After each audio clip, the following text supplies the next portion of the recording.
سڵاوتان نەبێت لە شارپرێسەوە هەواڵی ڕۆژتان پێشکەشەکەم سەرەتاش گرنگترین ناونیشانەکان. درۆنێک لە سنووری پارێزگای سلێمانی ئۆتۆمبیلێکی کردە ئامانج و کوژرا و بریندار هەیە. ڕوونکردنەوە لەسەر ئەو $50 دەدرێت کە لە عومرەکاران وەردەگیرێت.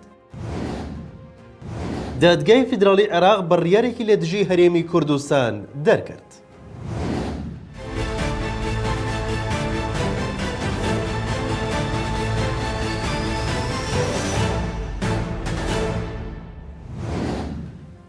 درۆنێک لە نزیک سنووری پارێزگای سلێمانی ئۆتۆمبیلێکی کردە ئامانج و بەپێی زانیاریەکان کوژرا و بریندار هەیە.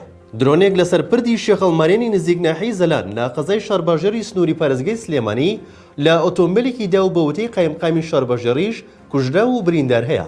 شاهو عوسمان قایمقامی شارباژێر لە لێدوانێکی تایبەتدا بە شارپرێسی ڕاگەیاند دوانیوەڕۆی ئەمڕۆ درۆنێک لە ئۆتۆمبیلێکی داوە لەسەر پردی شێخەڵمارێنی نزیک ناحی زەلان شارباژێر. بەوتەی قایمقامی شارباژێر ئەو ئۆتۆمبیلەی درۆنەکە لەیداوە ژمارەیەک گەریلای پارتی ژیانی ئازادی کوردستان پژاگی تێدا بووە. وتیشی بەجۆری زانیاریەکان کوژرا و بریندار هەیە و لەنەو ئۆتۆمبیلەکەدا ژمارەیەک گەریلا بوونیان هەبووە.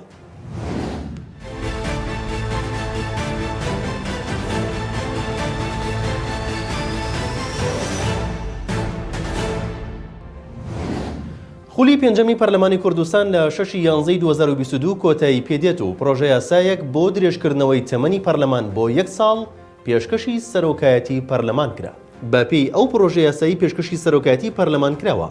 وادەی خولی پێنجەمی پەرلەمانی کوردستان لە 6/11/2022 کۆتایی دێت و تا کۆتایی وەرزی یاسادانانی پاییزەی ساڵی 2023 سەرجەمکار و ئەرکەکانی بەردەوام دەبێت.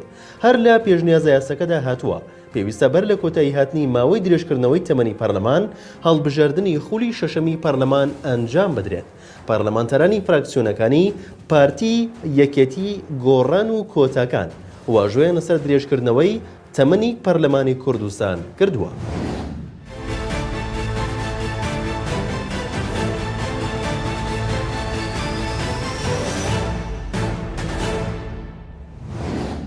ڕوونکردنەوە دەدرێت سەبارەت بەو $50 لە عومرەکارانی هەرێمی کوردستان وەردەگیرێت.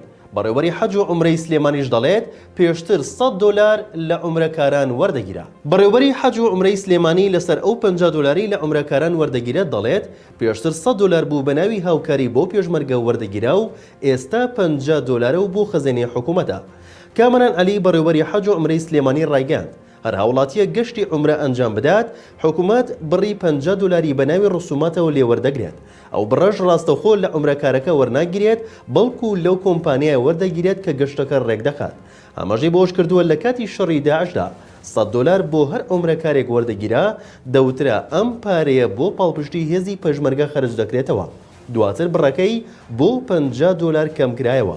بەڵام ڕاستەخۆ دەچێتە خەزینەی حکوومەتەوە. بەڕێوەبەری حەج و عومرەی سلێمانی جەختی لەوەش کردوتەوە حکوومەتی عێراقیش هەمان ڕسومات لە عومرەکارانی خۆی وەردەگرێت و لەم ڕسوماتی هەرێمیش لە 150 وەردەگرێت.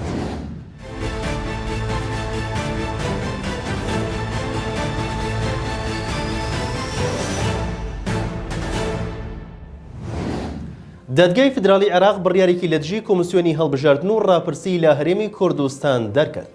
میدیاکانی عێراق بڵاوێن کردەوە کە دادگای فیدراڵی ئەمڕۆ سێشەممە بڕیارێکی لە دژی کۆمسیۆنی هەڵبژاردن و ڕاپرسی هەرێمی کوردستان دەرکرد و ڕایگەاندووە کە ئەنجامدانی هەڵبژاردننی پەرلەمانی کوردستان لەلایەن ئەو کۆمسیۆنەوە کارێکی نادەستوریە.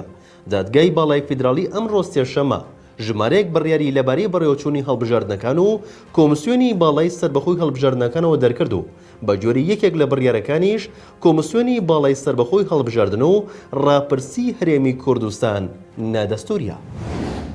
لە شارپرێسەوە هەواڵی ڕۆژتان پێشکەشکرا شاد و بەختەوە.